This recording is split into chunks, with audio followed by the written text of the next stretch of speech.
Magandang araw sa inyo mga ka-technicians, mga viewers. Meron na naman tayong i-share na bagong video ngayon. Ito nga pala ay isang Reg type na Samsung. Ito ay linear inverter na po. Ayan. Yan, Samsung linear inverter.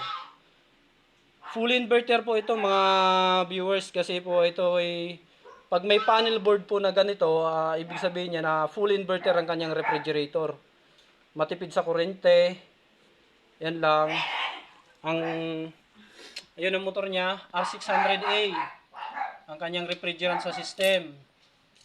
May blower din siya na ginagamit sa malapit sa kanyang compressor para hindi siya nag-overheat. Yan. Pag nag-stuck po yung blower na yan, may makikita na agad kayong error sa taas nito. Dito, mag-e-error na po yan dito pagka umistak yung blower.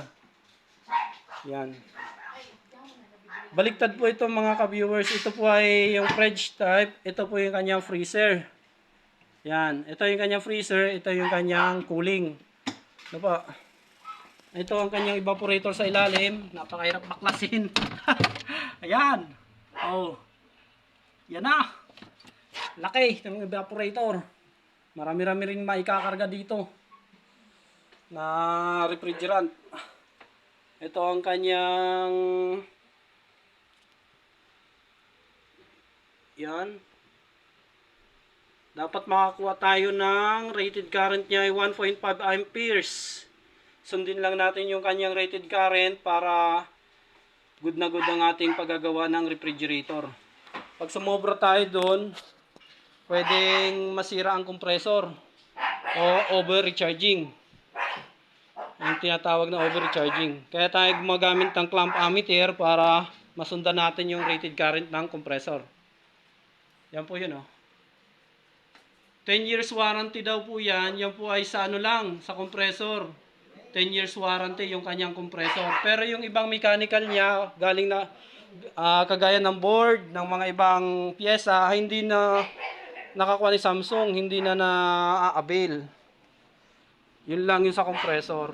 Kung nandun pa ang mga resibo ninyo, kayang-kaya nyo itong i-avail yung compressor. Ang problema naman ay hindi naman to isira. Good naman siya, running naman. Do-double check lang natin yung kanyang refrigerant.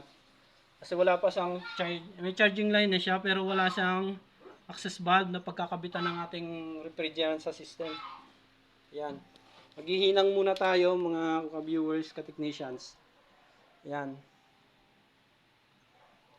Andito nga pala tayo sa Dagatan, San Jose, Batangas.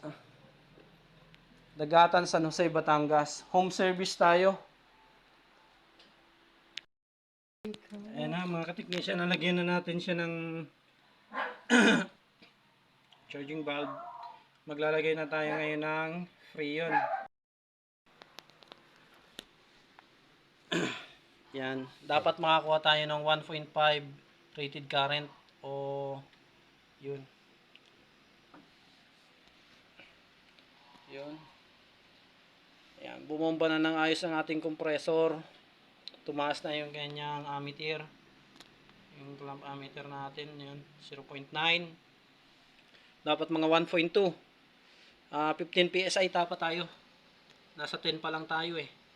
15 PSI makukuha dapat natin para ma-sure natin yung 1.5 na ayun, tumaas pa oh. Yun. Tingnan natin kung may naglalamig na sa ano sa kanyang uy, malamig na. 1.5. Bilis ha. Lumamig agad. 1.5. Bilis oh, lumamig agad eh. Siguro. 1.5 na. Ayun, nagiyelo na. Oh, Kita mo ma'am, oh, umuusok-usok na. Yan oh. okay. Tuloy-tuloy paglasa natin. Hindi ka sasabog kuya, kaya nga ako. Hindi naman. Yelo na yan. Ibig sabihin nagpo-frost na siya. Ibig sabihin nagpo-frosting na yung kanyang. Ayan, mga ka-technician, oh, mga viewers. Ayan. Dapat nagpo-frosting yung kanyang evaporator kasi pag hindi nag-frosting, hindi rin siya makakapagbuga ng lamig na yelo. Kailangan muna magyelo siya para makapagbuga rin siya ng yelo na malamig. Okay.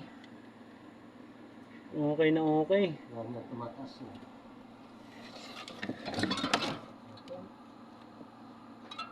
Observe na lang tayo mga kaunting oras pa.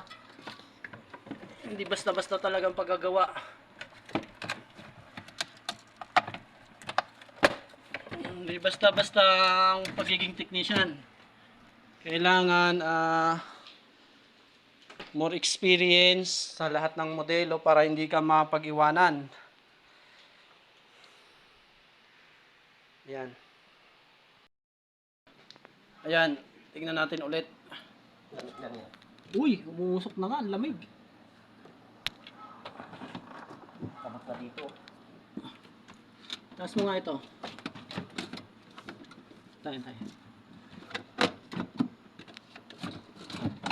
Taas. Kasi may wire yan. Pamahila yung sa blower. Yan, ganyan. Yun! Nagyelo na lahat. Okay na. Muusok na. Yun ang sinasabi ko. Kailangan pag nagdo-double check kayo mga ka-technician, kailangan nyo rin i-double check yung kanyang evaporator kung naglalamig ba o hindi, kung nagyayelo ba o hindi. Yun. Para ma-satisfied natin na maganda talaga ang performance ng refrigerator. Ganun talaga yan. Kailangan mahabang observation, pasensya. Tsaka kailangan din talaga ng 1.1. good moral character sa mga ka-technician natin. Hindi pwede yung mga bastos kausap tayo. Kailangan natin ng mga respeto. Yan. Okay? Okay, like, share, and subscribe sa aming YouTube channel. Salamat mga viewers.